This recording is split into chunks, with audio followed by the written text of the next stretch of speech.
रहनुमा PTI शाह महमूद कुरैशी का कहना है कि मुनहरिफ अरकान से मुतालिक इलेक्शन कमीशन के फैसले पर हम अपील का हक रखते हैं। पंजाब में आइनी बहरान है। अगर MPs को डी-सीट किया जाता है तो हमजा शहबाज एतमाद का वोट नहीं ले सकेंगे। इलेक्शन कमीशन पर बड़ी जिम्मेदारी आयद होती है। इलेक्शन कमीशन बावर कराए कि वो गैर जानिबदार है। शाह महमूद कुरैशी ने कहा कि यूसुफ रज़ा गिलानी के केस में इलेक्शन कमीशन ने अली गिलानी को जिम्मेदार ठहराया।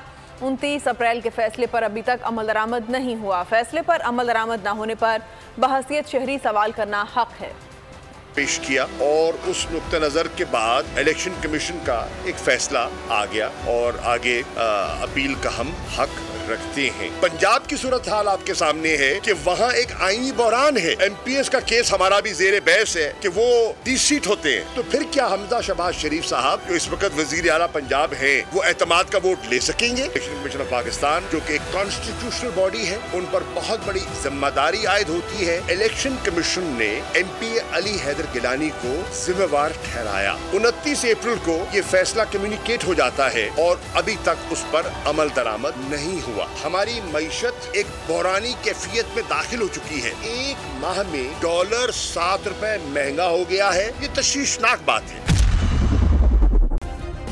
सब्सक्राइब करें और बेल दबाएं ताकि कोई खबर रह न जाए।